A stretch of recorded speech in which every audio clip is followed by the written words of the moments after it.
Hello and welcome back to Shelf Center. This is Bryce. Thanks so much for stopping by. Thanks for liking and subscribing. If this is something you end up enjoying, you never know, it could happen. We've got another top shelf news for you for this week, and it's our best in science fiction, fantasy, sometimes horror, mostly as it relates to books, but also as it relates to media. We got a bit of both this time, so let's jump into it. First things first, I don't like hiding the ball here if I can avoid it. Dungeon Crawler Carl. I'm a little obsessed, as you may or may not know. I'm excited I'm on book 3 actually, so I'm excited to keep going in that series. Book 8 update from the author on X/Twitter. We've got a working title already. It's Carl's Book of Boom, which I like. You can't guarantee it's going to be the title, but there you go. Already, of course, once book 7 is out and people have already read it in that first day that it's out, then you have people already asking for the next book. And I'm sure they were probably asking for it before they had even read book 7. But anyway, working title, and then essentially just the report is going to be a little more straightforward than book 7, but then he also predicts that book 8 will kill him. So anyway, I'm excited to get to book 7 to see what that's all about, what that all means. It sounds pretty intense at that point, so I'm excited for it. But Dungeon Crawler Carl is just, it's so good. All right, then we just got one bit of cover news I saw. Justin Anderson Lee. We've got The Damned King, and this is art by Jeremy Wilson.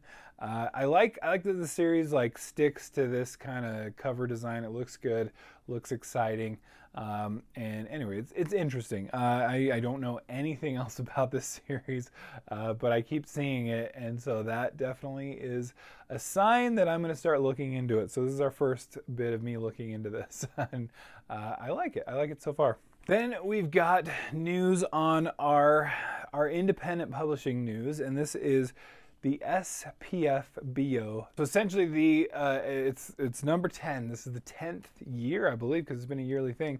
I've been following it, I think, for the whole time, but more or less.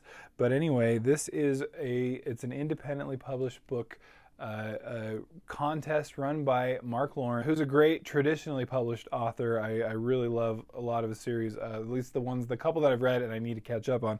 But I love that he kind of saw this as, look, and he's been at this for 10 years and saw how independent publishing is a big deal, is great.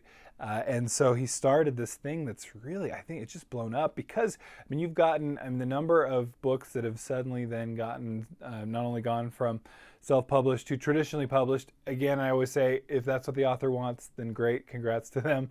And if it's not what they want, then also congrats, because you've published a great book that was able to get you to be either a winner or a finalist. The finalists are usually where you really want to pay attention, but usually there's semi-finalists that do well. There's all kinds of reasons to look into this. People say, they struggle with independent publishing, and I get that because it hasn't gone through maybe the rigors all the time of traditionally publishing. But like I said, all the time also it doesn't mean it hasn't gone through rigors. But I in the same way that I find traditionally published books, I find independently published books, and that's by looking up reviews. The top finalists of the independent publishing blog off, I forget exactly what does it stand for, and so it's so cool. And so I love how this again, I find books the same way, and I've read a ton of great self-publishing books. In fact, I was looking at it, I already own one of these, which is cool, The Mushroom Blues, and then I have read 2 of the authors on the list already. So that it's in Hannaford. Who's the other one? I'm blanking on it right now. But Hannaford, I know I've read, and I loved her book, so I'm excited. That may be where I'm rooting, just because that's the only one I've read. But I congrats to all of them, because it's just great stuff. All right, and some bit of a drama. The SFWA, Science Fiction Writers of America, I think that's what it's called. Drama going on. So an author has been accused of essentially submitting a work to a magazine that was not his own. And this is going to be, and I apologize for any mispronunciation here, I looked it up and I'm trying here, Ugenechawe Donald Apaki, But allegations have been that he submitted a story entirely written by Aaron Cairns, and that's to Black Voices magazine. Now, he has a detailed, you can find on Locust magazine, I'll put it in the comment or in the description down below, a detailed, essentially breaks down the whole relationship, that they were co-authoring, and working together on this story, and then it was submitted. Sounds like there was at least some miscommunication, which a Pakey admits. And so anyway, it's a hard, it seems like this is an ongoing story. There was news that on October 27th, that he was removed from leadership by the SFWA by a unanimous vote, which again, it may just be them covering themselves because of the allegations, but a lot, Apaki submits just DMs, all these things, lots of communications, so they're hard to read there because they're very small on it, and I couldn't quite make out a lot of them even by zooming in. But maybe, see what you can find, make up your mind yourself. I don't like jumping to conclusions. Either way, it sounds like there was at least some level of collaboration, communication between the two. That's why it ended up this way. It doesn't seem like it was with malice, but again, I don't know. Those are the allegations. This is the news. Let me know your thoughts down below. Then I wanted to talk about some Game of Thrones. Apparently, on a recent blog, or not a blog, from George R. R. Martin himself, he talks about that they're looking at doing a Game of Thrones play, because why not? We've got a Song of Ice and Fire series. I almost called it Game of Thrones series. I'm sorry, that would be appalling. I know. I would never call it that.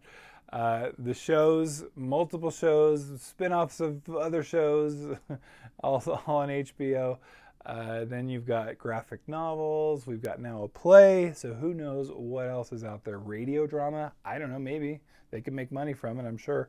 But anyway, then he kind of casually mentions meeting up with Maisie Williams, who famously portrays Arya, a fan favorite character in the series. I think even in the last season, as maligned and deservedly maligned as the last season is.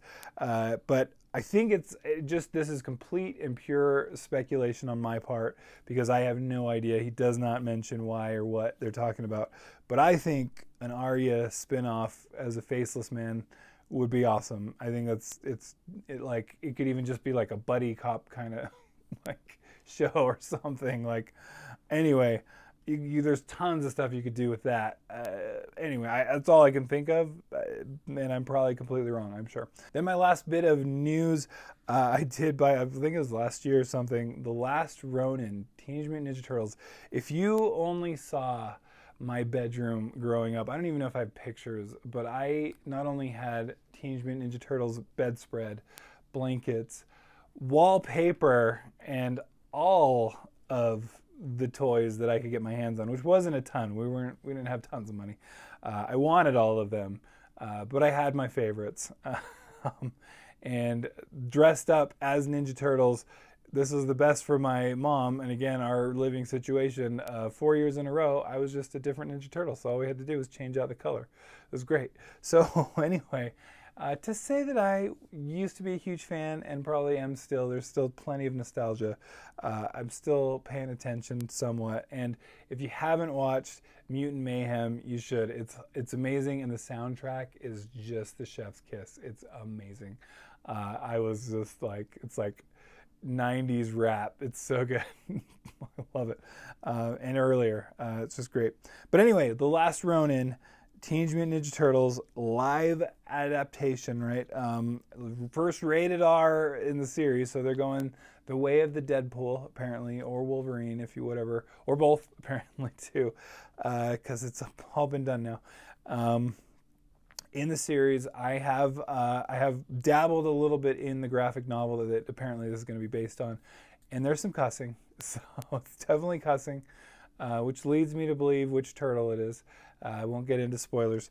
It's cool. It's interesting. I mean, I always am like, when they call it live adaptation, I'm like, I mean, I think that's what the Ninja Turtle, the Michael Bay Ninja Turtles are, and they're not. like it's what live like the Lion King is called, even though it's like they're just good CGI. So it's really just a cartoon still, right? Anyway, my opinions on that like doesn't really matter to me, frankly. Ninja Turtles are high value, and hopefully this will be done well. That's been the news for me. Thanks so much for stopping by. Remember, there are going to be Kindle deals down below in the description. They do help the channel, so thank you in advance. And for all those that have purchased through those deals, they're clearly, because they're deals, not gonna, you know, let me quit my job anytime soon. But I think it's fun to. I'm an addict to looking up the deals anyway, and I'm probably buying half of them anyway too. So anyway, thanks so much for stopping by. We'll catch you next time. Bye.